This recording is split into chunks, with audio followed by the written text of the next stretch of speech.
Poderosíssima, poderosíssima gravação. Todo mundo está vendo que vai gravar mesmo? Hein? Margarete, tá informando que está gravando? Está gravando. Então, tá bom. Tá. Não erramos mais. Já passou a informação. Ótimo. Pois é, então, pessoal, boa noite mais uma vez. Estamos aqui nesse estudo sobre questões de autoconhecimento nosso, né? Estamos vendo aqui no livro Reforma Íntima Sem Martírio, da nossa querida irmã Dufaux, o capítulo 10º, né? Chamado Reflexo Matriz. E a irmã se utiliza, então, desse trecho lá de O Evangelho segundo o Espiritismo, capítulo 8, item 7, que diz o seguinte: em resumo, naquele que nem sequer concebe a ideia do mal, já há progresso realizado. Naquele a quem essa ideia acode, mas que a repele, há progresso em vias de realizar-se. Nós já comentamos isso nas duas últimas sessões, né? Talvez não seja necessário comentar mais uma vez, mas é simplesmente a noção de como se verifica se estamos progredindo ou não, exatamente como que nós nos relacionamos espiritualmente, mentalmente com a ideia do mal. Se nós nem sequer a concebemos, existe um progresso realizado. Se ela vem a nós, mas a gente a repele, é um progresso em vias de realizar-se. Basicamente é isso.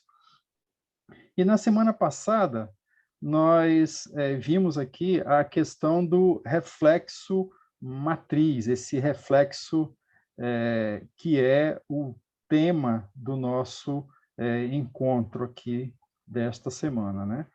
Então, ela fala, a irmã se fala que o reflexo matriz, ele é o reflexo do nosso interesse pessoal.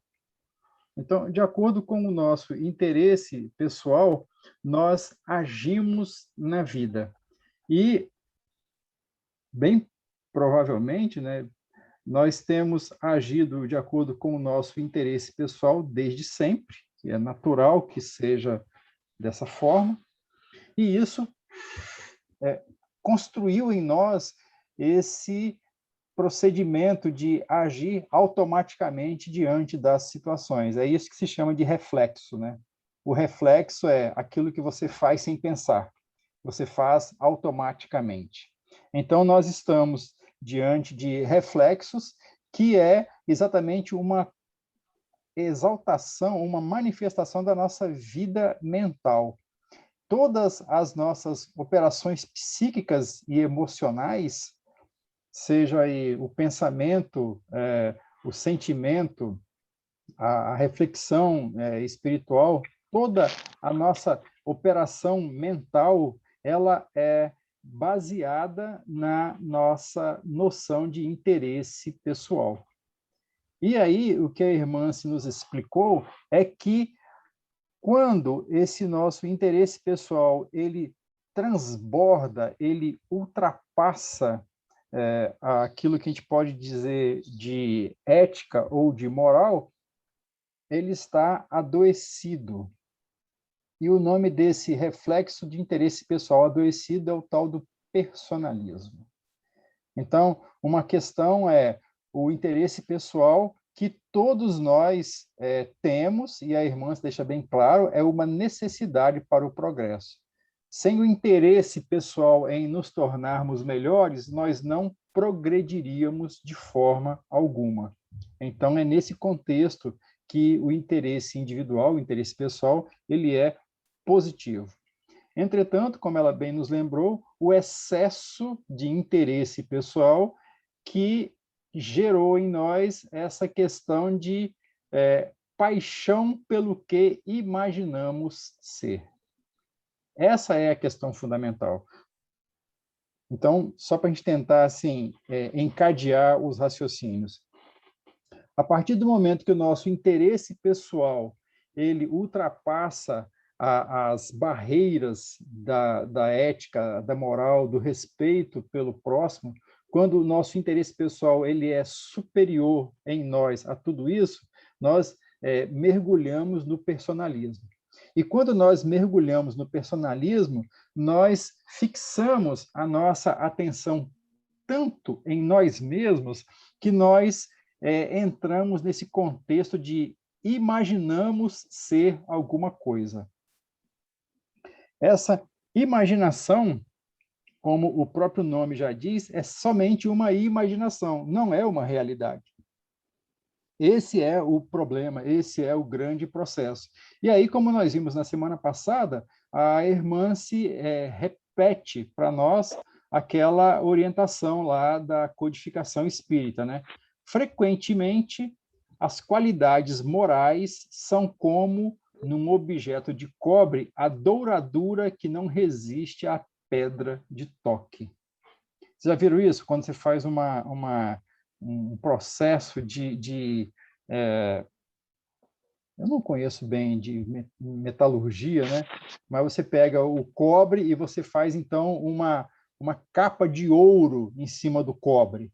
Não é um objeto de ouro, é um objeto de cobre, mas ele é coberto com ouro. É isso que ela chama de douradura, que não resiste à pedra de toque. A impressão que a gente tem é que essa pedra de toque era um objeto usado antigamente, possivelmente, pelos ourives ou pessoas que mexiam com joalheria, que você exatamente passava ali em cima da peça de ouro e raspava para verificar se era uma camada fina de ouro ou se era ouro de verdade. Então, o que ela está falando aqui, frequentemente, as nossas qualidades morais são exatamente essa capinha de ouro que cobre o que nós somos de verdade. E não resiste a uma pedra de toque. E aí ela fala, certas provas são essa pedra de toque. E essas provas, às vezes, elas são suficientes para trazer à amostra o que nós somos de verdade, e não aquilo que nós imaginamos ser. Está claro aí, pessoal? Essa é a questão básica. Então, muitas vezes, né, a gente abordou isso na semana passada, nesse contexto que a irmã se fala, pode um homem possuir qualidades reais que levem o mundo a considerá-lo o homem de bem. Muitas vezes nós ainda nos apresentamos dessa forma, como homens de bem, e porque temos, às vezes, qualidades reais. Só que essas qualidades reais, como ela fala, né, conquanto assinalem um progresso, nem sempre suportam certas provas. E, às vezes, basta que se fira a corda do interesse pessoal para que o fundo fique a descoberto. Então, certas pequenas provas que, às vezes, nós passamos, elas ferem o nosso interesse pessoal e aí vem a descoberta que nós não somos de ouro, nós somos de cobre.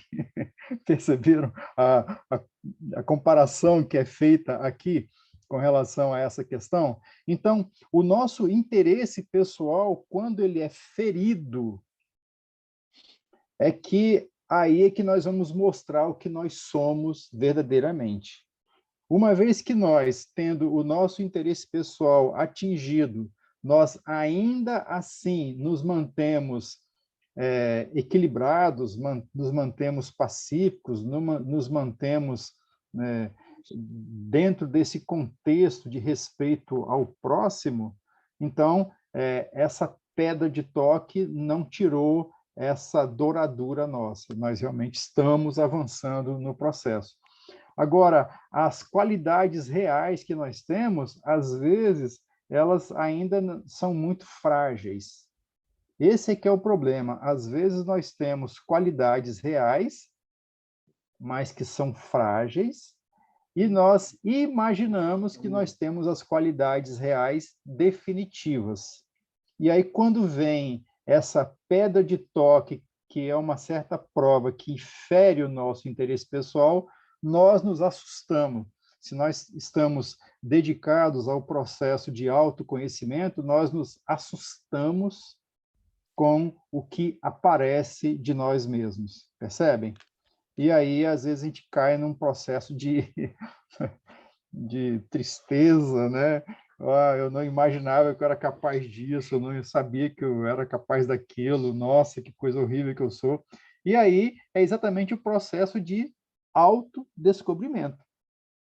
E é melhor, como nós verificamos na semana passada, que assim seja, porque a gente vai saindo da imaginação, vai saindo da ilusão e vai adentrando ao conhecimento real do que somos. E o que, que isso importa? Importa porque, como fala a codificação, como Kardec descreve lá, o verdadeiro espírita é aquele que se transforma moralmente, que faz esforços para domar as suas más tendências ou as suas más inclinações. Ora, se eu não sei quais são as minhas más tendências, qual é o esforço que eu vou fazer para dominá-las? O processo do autoconhecimento, então, ele traz para todos nós, para aqueles que têm o real interesse de se conhecerem, exatamente a possibilidade de perceberem com mais clareza quais são essas más inclinações, essas más tendências, essas imperfeições que são, às vezes, ocultas por nós, de nós mesmos. A gente vai, então, descobrindo e aí, aos poucos, tomando pé da própria situação, da própria condição em que nós estamos, nós podemos, então, ir avançando com um pouco mais de segurança, com um pouco mais de equilíbrio e, por isso mesmo, com um pouco mais de solidez no processo de autoaprimoramento. Essa é a questão.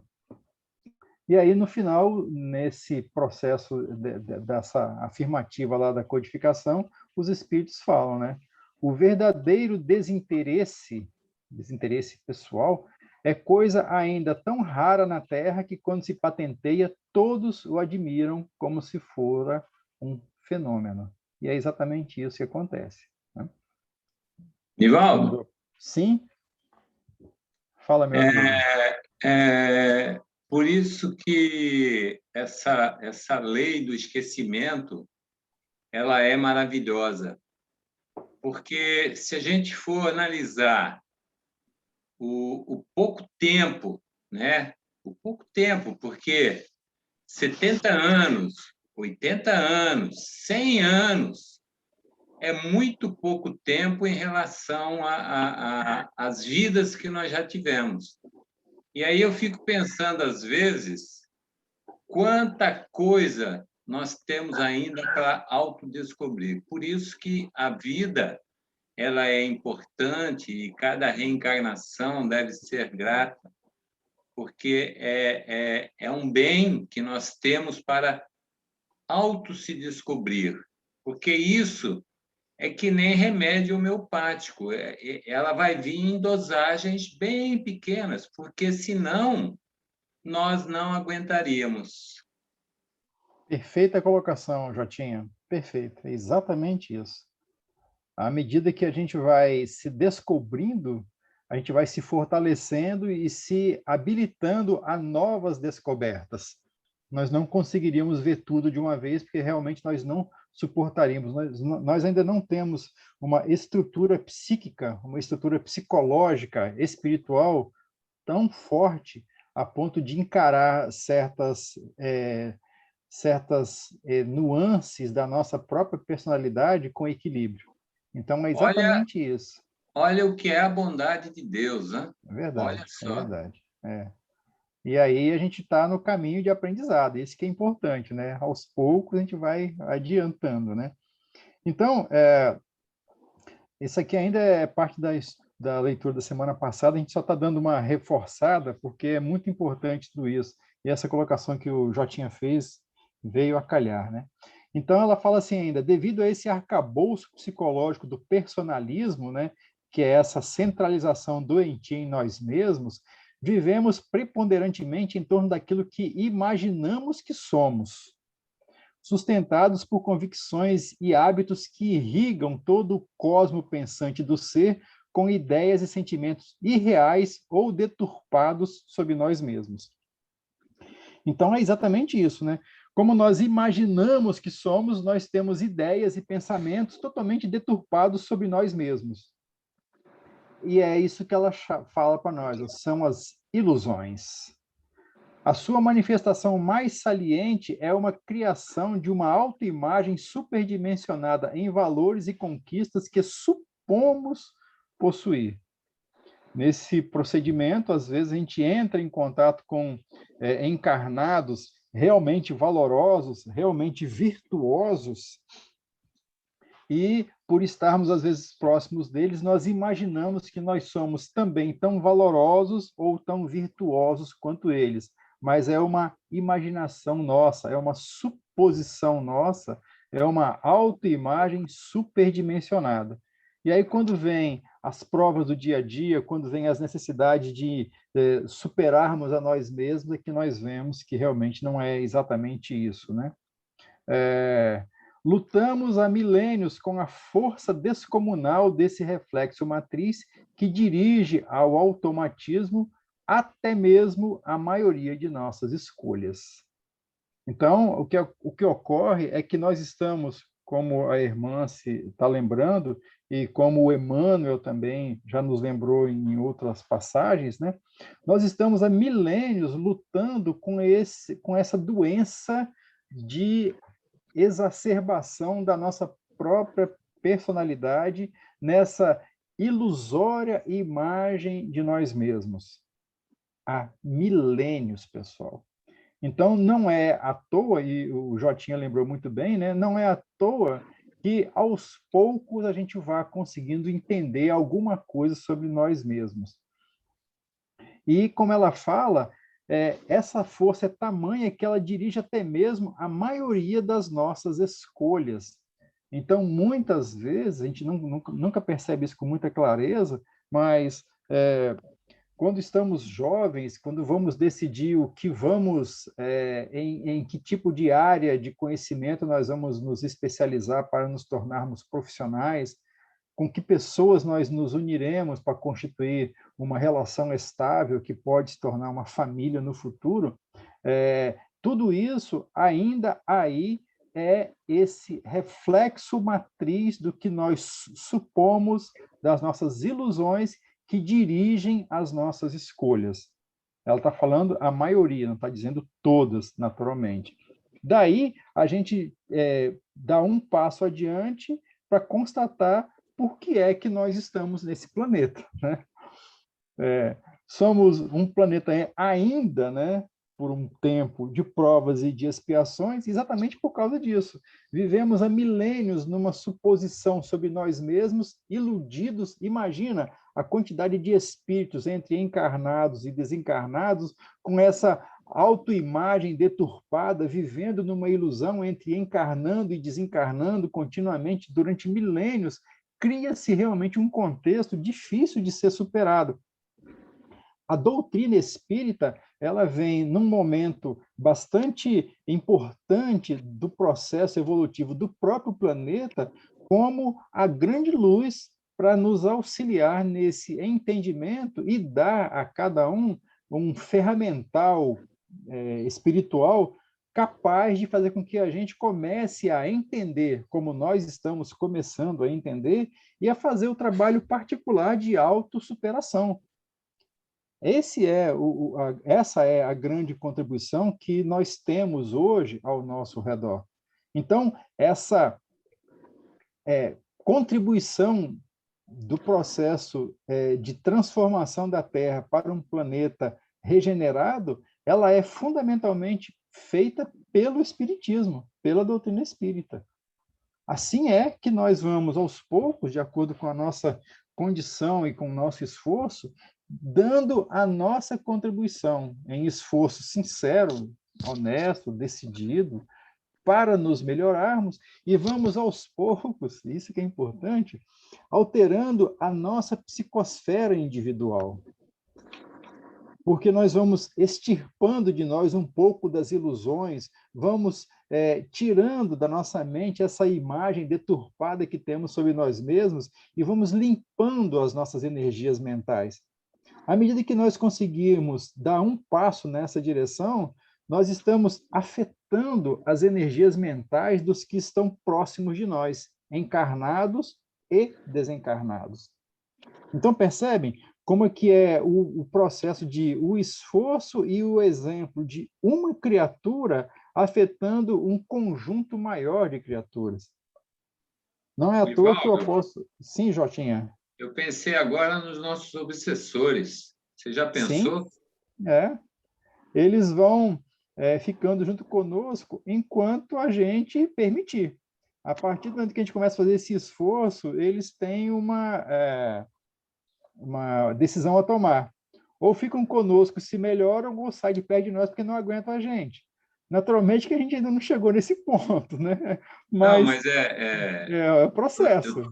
eu estou me referindo a energias negativas, porque esse processo em nós, ele é lento. Uma hora você está numa vibração, outra hora você está numa baixa vibração. Então, esse processo, os nossos obsessores, eles devem perceber esse processo. E quando nós estamos em baixa vibração, é aí que eles atuam com mais força, né? Eu entendo assim, né?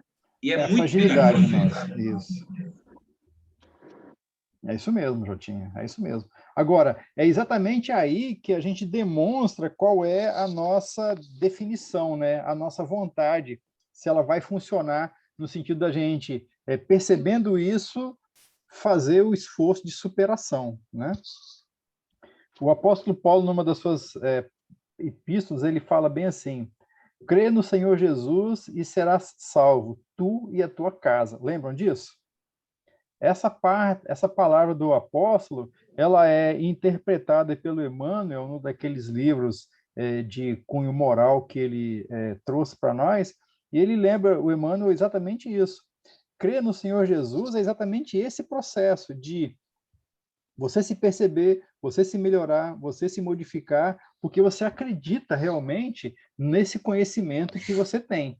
E ele fala que tu e tua casa, né? Ou seja, a partir do momento que alguém faz uma mudança psíquica, o ambiente onde você se encontra, ele acaba se tornando, né, alvo e afetado por essa mudança que você faz. Então, aí estão algumas das situações que são desafiadoras para nós. E a irmã se continua. Essas escolhas nossas que são afetadas há milênios por esses nossos reflexos mentais condicionados, né? Em razão disso, quando temos o interesse pessoal contrariado, nós magoamos, né? Basta ver quando alguém fere algum interesse nosso. A gente magoa a pessoa, porque a gente não quer ser ferido, então a gente fere primeiramente, né? Quando feridos, penetramos no melindre. Isso aqui, o pessoal fala, é a doença do espírito. Espírito é melindre, que é uma beleza, porque se sente ferido, né? Ai, coitadinho de mim, ninguém me respeita, ninguém gosta de mim, eu não sou nada nesse lugar, essas coisas, melindre, né? Quando ameaçados, tombamos na insegurança, aqui é o medo que faz a sua parte. Quando traídos, caímos na revolta e queremos o fim, o extermínio da criatura que nos traiu. E quando lesados, partimos para o troco, né? Tudo isso aqui, pessoal, é simplesmente esse reflexo matriz que automatizou em nós durante milênios, porque nós achamos que nós somos muito mais do que nós somos de verdade. Então, essas atitudes aqui, né, cada um de nós pode dizer por si mesmo, quando se observa, né, em quais situações a gente magoa os outros, a gente se melindra, a gente entra no medo, na revolta ou revida. Nós podemos dizer isso, cada um pode dizer isso. Então, quando estamos nessa situação, o que é que aconteceu, né, conosco lá no fundo que nos fez ficar assim?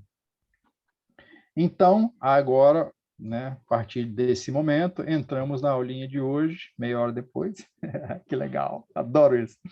Entretanto, a irmã se continua, podemos mudar este quadro, pois Freud, um dos mais célebres cientistas das ciências psíquicas, dizia que, em matéria de impulsos, depositava esperanças no futuro por considerar os seres humanos educáveis.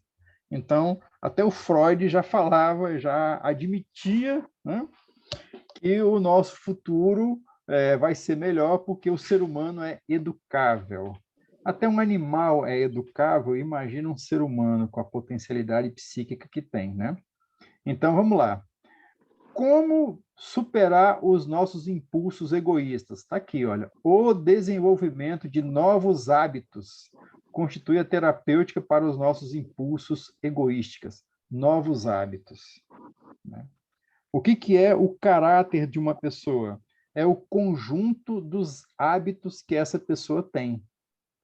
Uma pessoa de bom caráter é uma pessoa que tem bons hábitos. Uma pessoa de mau caráter é uma pessoa de maus hábitos. Então, se nós queremos superar os nossos impulsos negativos, nós temos que criar novos hábitos. Criar novos hábitos não é tão imediato nem tão simples. Mas o primeiro passo é reconhecer que nós temos maus hábitos. A partir desse momento, a gente começa, então, a se conscientizar que temos que mudar alguma coisa, e aí é exatamente esse procedimento que a gente vai ter que adotar quando quiser modificar alguma coisa. A caridade, entendida como criação de relações educativas, será medida libertadora dessa escravidão dolorosa nos costumes humanos. Caridade como criação de relações educativas. O que é a caridade? Alguém lembra aí?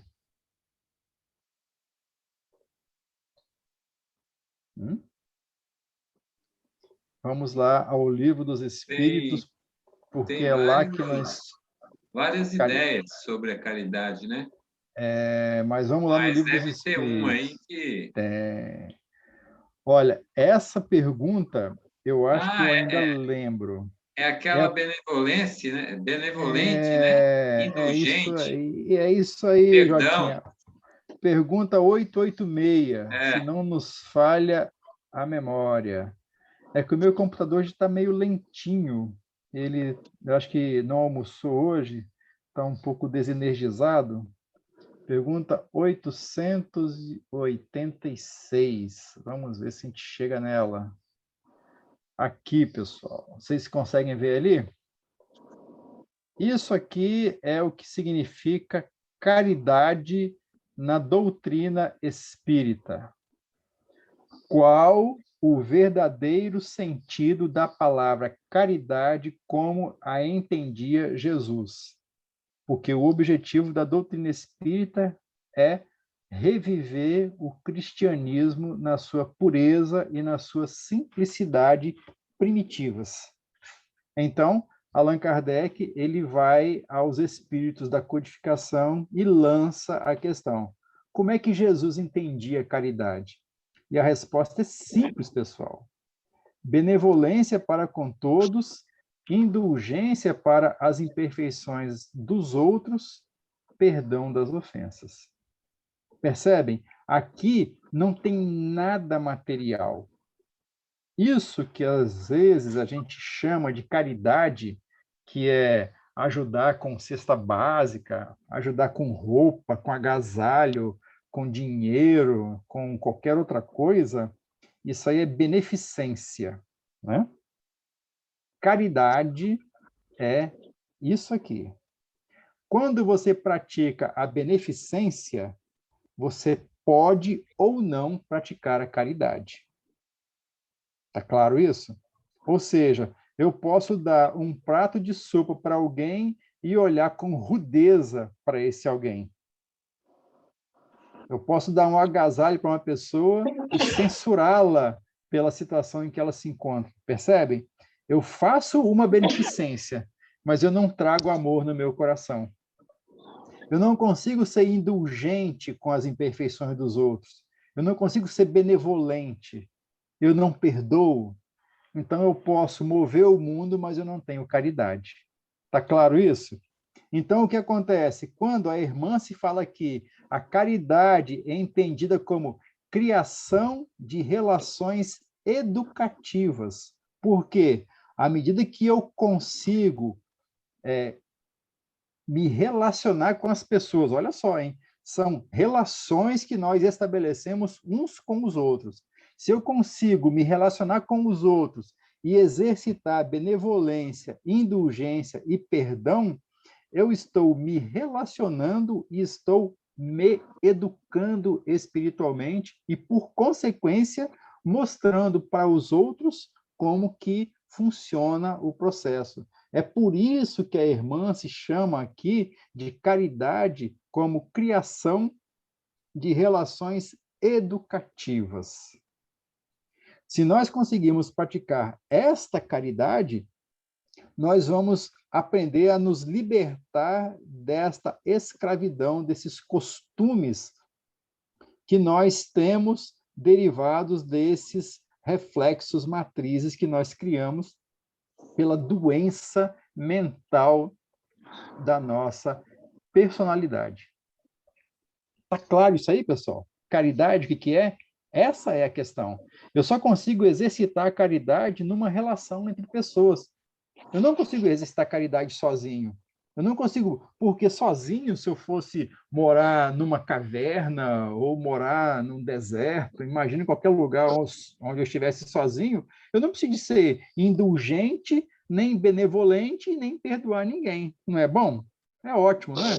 Só que, se eu não fizer isso, esse esforço, eu também não aprendo e não evoluo espiritualmente. Daí a necessidade de as relações sociais acontecerem, mesmo que sejam distantes, mas elas precisam de acontecer. Sim?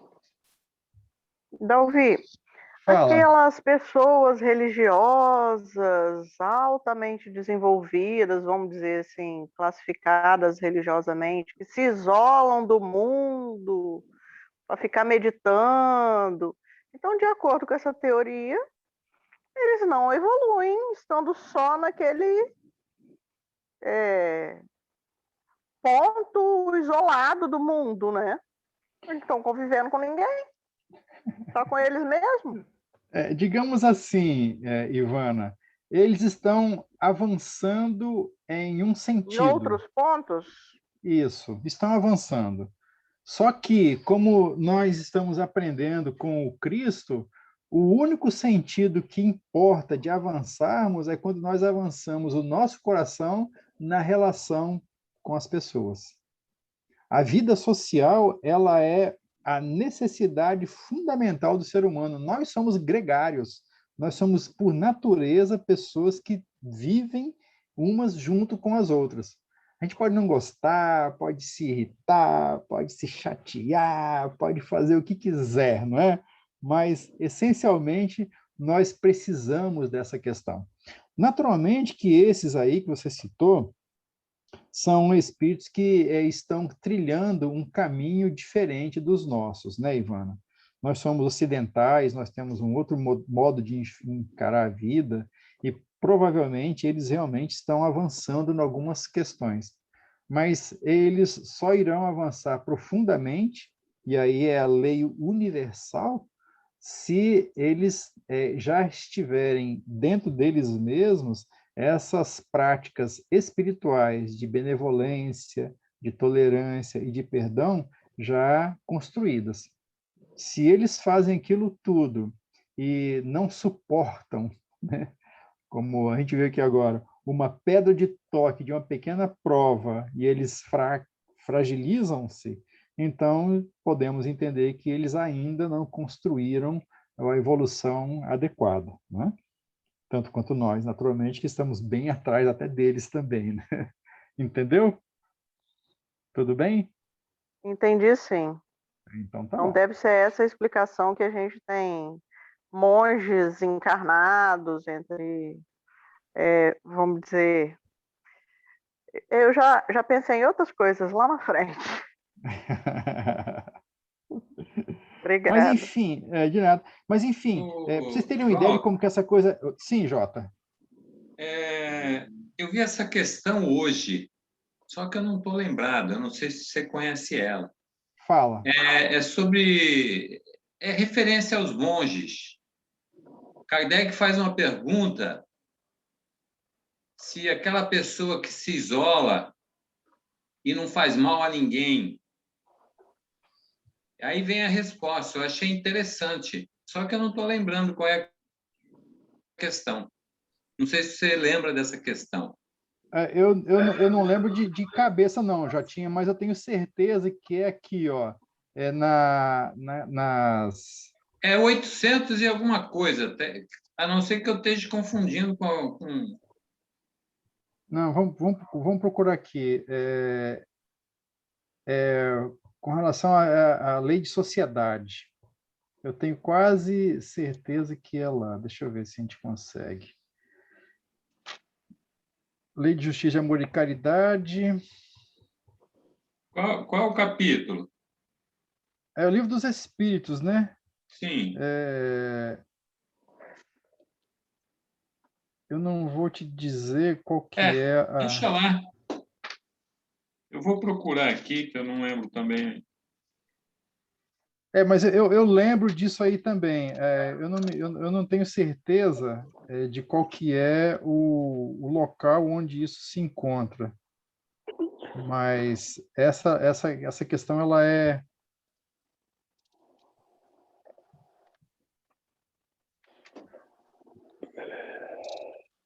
Lei de liberdade.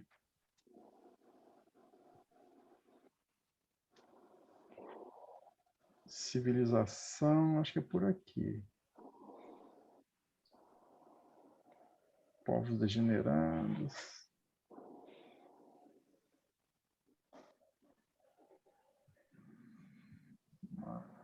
Estado da natureza. Lei do progresso. Aqui, ó, relações sociais. Laço de Ô, Dalvi, família. Oi? enquanto vocês procuram aí, eu posso contar o caso que eu liguei? Olha só, eu estava lendo, não lembro onde, mas era o caso do monge. O monge, numa encarnação passada, ele tinha sido monge, mas numa encarnação mais recente, ele tinha encarnado aqui no Ocidente para um resgate, pois na anterior, ou lá atrás, né, quando ele era monge, ele era o filho mais novo, ele tinha na cultura dele a obrigação de cuidar dos pais, né? Ele era filho único, ele tinha a obrigação de cuidar dos pais, ele não poderia ser monge, mas ele queria muito ser monge. E ele fez de tudo para ser monge, inclusive convenceu os pais de que os primos e os de perto ali iriam fazer as vezes dele, né? Cuidando dos pais na velhice. E foi para o mosteiro ser monge. Pois quando chegou a idade mais avançada de seus pais, os primos já tinham caçado seus caminhos e esqueceram do compromisso de tomar conta dos tios. Pois ele voltou para tomar conta dos pais, né? Que era um compromisso que ele não cumpriu. E aí é que eu me peguei. Poxa, um monge se reclusou, aprendeu tantos ensinamentos, aprendeu autoconhecimento, aprendeu um monte de coisa, mas não aprendeu o básico da família, tomar conta, honrar o pai e a mãe, a base familiar, que é o princípio da caridade. A caridade está ali a ser ofendido por seu ente querido e perdoar dia a dia. Isso. Né? Esse que é o grande princípio. aprendizado. A respeitar o defeito dele, mesmo que ele te magoe e que ele não consiga te entender o que você está querendo ensiná-lo no dia a dia. Eu acho que esse é o maior crescimento. Exatamente. Em saber pedir perdão, mesmo quando ele não te compreenda, que você está querendo ajudá-lo. Até o dia que ele entenda e que aceite a sua ajuda. Isso dentro de um seio familiar. Então, eu lembrei desse monge, lembrei dessa situação, mas eu acho que agora vocês já acharam para a gente Achamos. continuar esse raciocínio. Obrigado aí, Ivana. Vamos Vamos fazer lá. o seguinte, pessoal. Vamos ler só esse restinho aqui, que já é o final do capítulo. Aí depois a gente volta lá na questão que o Jotinha falou e eu te mostro o livro dos Espíritos, que a gente encontrou lá, né? Então, a gente viu aqui sobre a questão das relações educativas que a caridade traz. Aí a Hermance, ela exemplifica então, gente. Olha só. O treino da empatia, o aprendizado de saber ouvir, o cultivo do respeito à vida alheia, a cautela no uso das boas palavras dirigidas ao próximo, a sensibilidade para com os dramas humanos, as atitudes de solidariedade efetiva e renovadora, tudo isso são autênticos ensaios das qualidades superiores que vão, pouco a pouco, desenvolvendo o novo reflexo do interesse universal em contraposição ao interesse pessoal, desenvolvendo as blandícias do altruísmo e do amor, reflexos celestes do Pai, nos quais todos fomos criados distantes do mal e da dor. Quando alcançarmos esse patamar, poderemos afirmar com Kardec, em resumo, naquele que nem sequer concebe a ideia do mal, já há progresso realizado. Então, esse desafio da prática da caridade como relação educativa, ele se manifesta exatamente nessas questões, como ela falou aqui, né? Que a irmã se chama simplesmente de ensaios das qualidades superiores. Quando nós nos tornarmos espíritos superiores, nós já teremos avançado nessas questões da empatia, né? Colocar-se no lugar do outro, né? Saber ouvir, é ouvir de verdade, não é só, né, ficar quieto ali olhando e ouvindo, não, é saber ouvir, né? Respeitar a vida alheia, né? Respeitar as decisões alheias que são diferentes das decisões que nós tomamos, às vezes decisões de afetos, de afeições profundas que nós temos, que decidem tomar rumos, né, na vida diferente dos nossos, respeitar isso. A cautela no uso das boas palavras dirigidas ao próximo, sensibilidade com os dramas humanos, tudo isso é ensaio de qualidades superiores. Porque esses espíritos superiores, os verdadeiros superiores, eles já passaram por isso e nem concebem mais a ideia do mal. Mas por quê? Por causa da questão de prática efetiva da caridade nessas relações pessoais, né, sociais que nós temos. Tudo bem aí? Então, vamos lá. É realmente no capítulo 7º, meu amigo Jota, do Livro dos Espíritos, na parte 3ª das leis morais, da lei de sociedade. E aí, Allan Kardec vai perguntando, os espíritos respondendo, olha, a vida social está na natureza? Certamente. Deus fez o homem para viver em sociedade. Não lhe deu inutilmente a palavra e todas as outras faculdades necessárias à vida de relação. Ou seja, se nós temos essas capacidades de relação, não é inutilidade que Deus deu para nós mesmos, né? Aí, Jotinha, vamos lá. É contrário à lei da natureza o insulamento absoluto? A resposta, sem dúvida, pois que, por instinto, os homens buscam a sociedade e todos devem concorrer para o progresso auxiliando-se mutuamente. Essa é a noção de vida social, o auxílio mútuo, e não a exploração mútua, né? Como, infelizmente, por interesses pessoais doentios, nós ainda muitas vezes fazemos, né? Pergunta 768, Livro dos Espíritos, Kardec. Procurando a sociedade, não fará o homem mais do que obedecer a um sentimento pessoal ou há nesse sentimento algum providencial ou objetivo de ordem mais geral? Ou seja, não é por interesse particular que o homem procura a sociedade ou tem alguma coisa a mais? Resposta: o homem tem que progredir. Insulado não lhe é isso possível, por não dispor de todas as faculdades. Falta-lhe o contato com os outros homens. No insulamento, no isolamento, ele se embrutece e estiola. Percebem? A necessidade de vida social é uma característica divina que está em nós. Mesmo que seja mentalmente, nós nos relacionamos uns com os outros. Quanto mais próximos fisicamente nós estivermos, mais isso aí a gente faz. E qual é a função disso?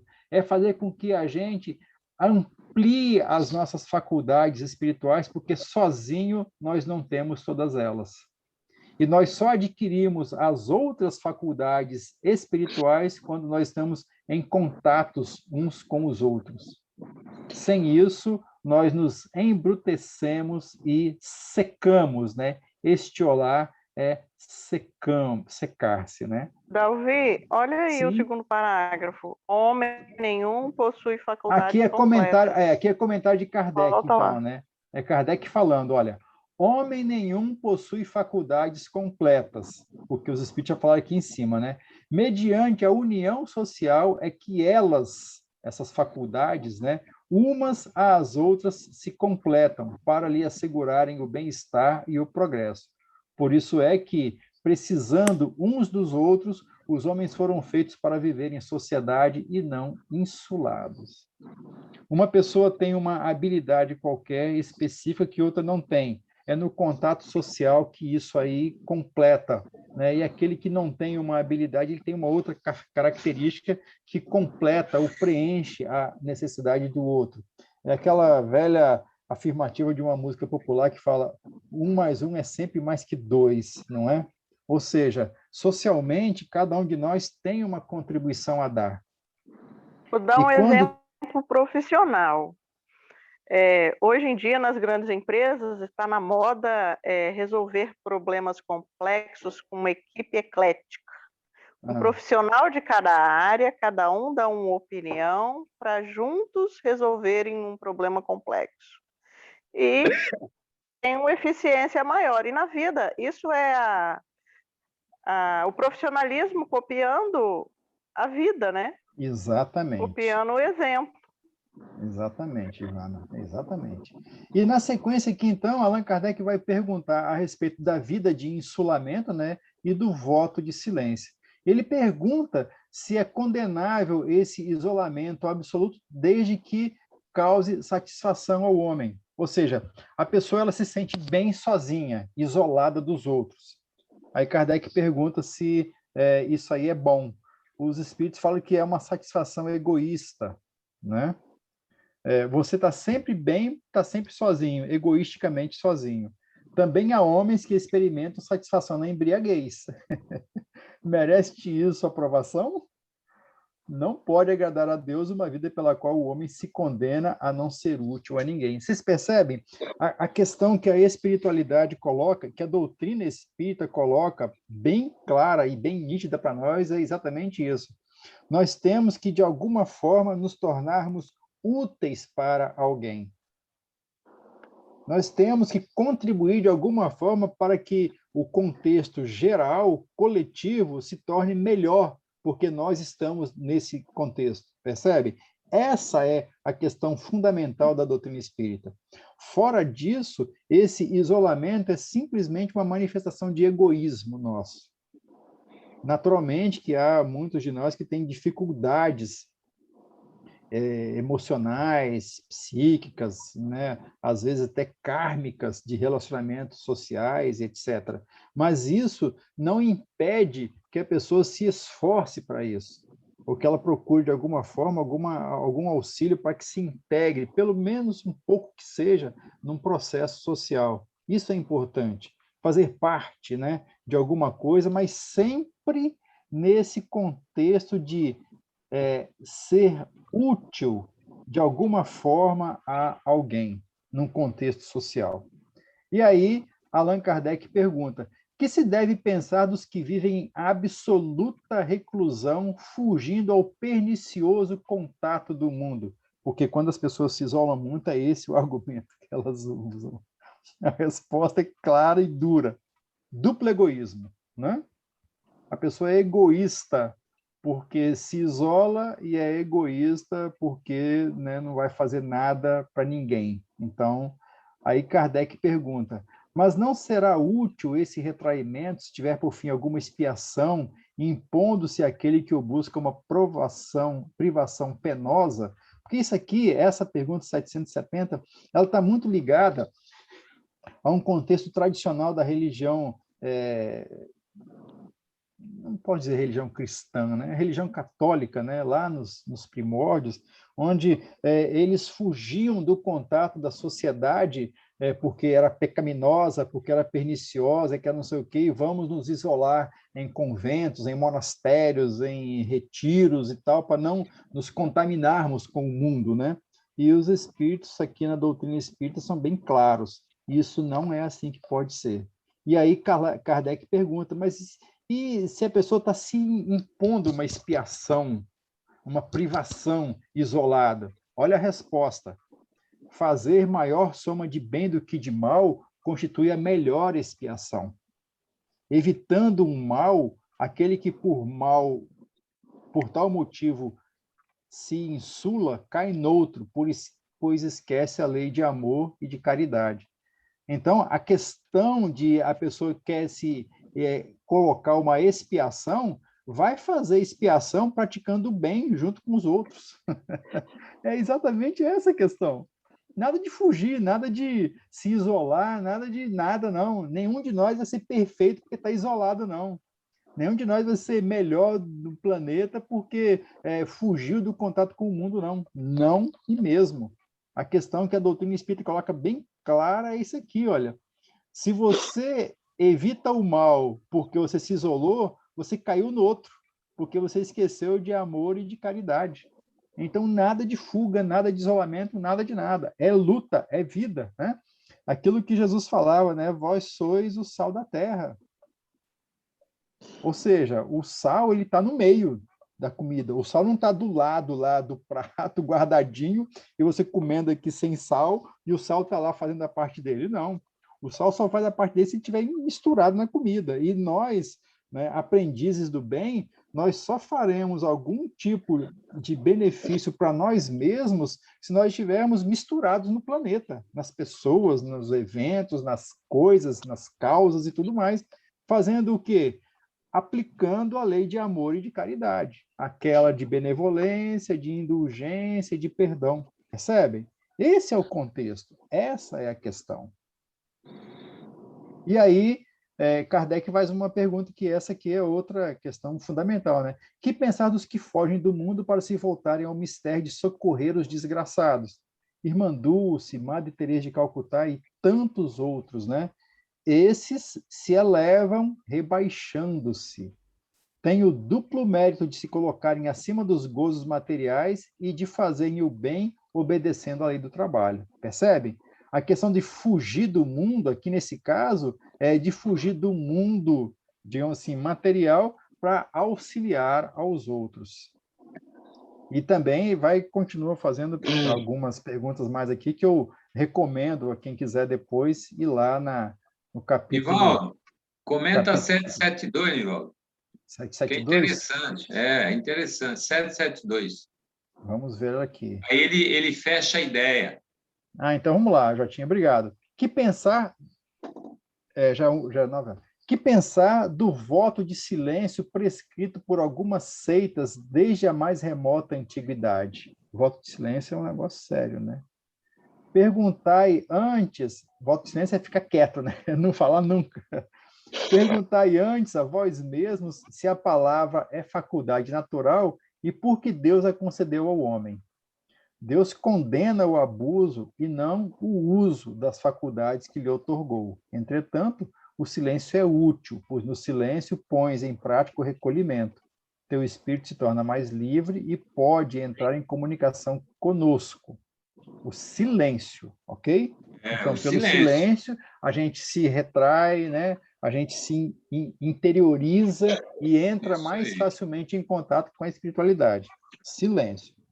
Mas o voto do silêncio é uma tolice, Sem dúvida, obedecem à boa intenção os que consideram essas privações como atos de virtude. Enganam-se, no entanto, porque não compreendem suficientemente as verdadeiras leis de Deus.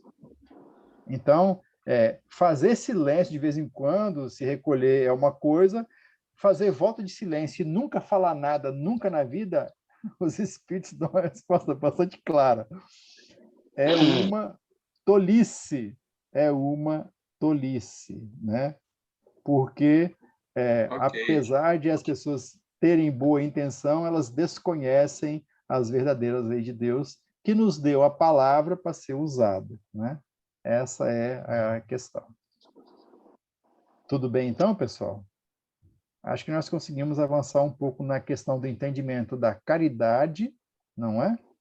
Do que significa essa relação, como a irmã se fala aqui, relações educativas, que só podem acontecer no contato com as pessoas, somente no contato com as pessoas, e que isso só é possível pela lei de sociedade que explica para todos nós a necessidade de vivermos, né, juntos uns com os outros. Na semana que vem, nós vamos comentar, então, o capítulo 11, A Arte de Interrogar, que tem tudo a ver com o nosso processo de autoconhecimento. Não tem nada a ver com interrogatório mesmo, não. Certo? Ok, então, pessoal? Alguém quer fazer mais algum comentário, alguma ponderação, alguma dúvida? Alguém quer falar alguma coisa, contribuir? Fiquem à vontade. Ô, Nivaldo, esse capítulo 11, se preparem, pessoal. É para tirar o chapéu. Hein? Ah, é? Bom, vamos ver. Semana que vem nós vamos ver como é que é esse negócio. Vocês vão aí. ver só. Muito bom, muito bom. Mais alguém? Naô, você ficou quieto todo o tempo aí, quer falar alguma coisa, Naô? Tá bom demais. Ah, é? Oh, é um prazer Tá ter bom você com a demais. gente. Entendeu? Foi um prazer revê-los. Oh, conto com você, hein? Venha semana que vem participar com a gente. Vai ser um Vamos ver. prazer. Somos aqui meros aprendizes. Não? Tá Olha o bom. Ismael falando aí. Ei, que beleza. Somos aprendizes. Todos nós, todos nós. Eu costumo dizer exatamente isso, né? Muitas vezes a gente está aqui com o uso da prerrogativa de falar mais, né? Pode parecer que é melhor, mas não é, né? Você sintetizou bem, Ismael. Todos nós somos aprendizes. Nós detemos conosco a oportunidade de aprender e detemos conosco, né, a vontade de exercitar o nosso esforço para fazer esse aprendizado virar alguma coisa de útil na nossa existência. E é exatamente isso. Todos nós somos aprendizes. Aprendizes do Evangelho, né? Aprendizes do amor. A gente está ainda a caminho, né? Um dia nós chegaremos, mas só nesses exercícios que nós falamos aqui hoje, né, que se a gente conseguir superar nós mesmos no dia a dia, no contato com as pessoas, né, no respeito, na atenção, na solidariedade, na empatia, a gente vai avançando. E aí, graças a Deus, o primeiro aprendizado nosso chama-se família, né? Parentela física. É ali que estão os nossos principais momentos de aprendizado. Nós não precisamos de aguardar grandes eventos na nossa existência para demonstrar o que nós podemos aprender, porque a todo instante, dentro da nossa casa, agora então com essa questão de pandemia, né? A gente é espiritualmente obrigado a estar juntos. Então, os exercícios têm sido mais fortes, né? Têm sido mais evidentes, mais constantes, e isso tudo é oportunidade de aprendizado. Se nós tivermos uma percepção espiritual mais clara, nós veremos as bênçãos que a espiritualidade, em nome de Jesus, tem depositado em nossos caminhos nesses dias, exatamente por isso. oportunidade de exercitar caridade, né, com aqueles que estão mais próximos e mais juntos de nós continuamente. É isso? Muito bem. Então, encerramos. Semana que vem, capítulo 11, vamos aprender a interrogar, né, Jotinha? A arte de interrogar. Quem é que poderia nos conduzir em prece, então, para a gente finalizar aqui a nossa tarefa? Obrigada,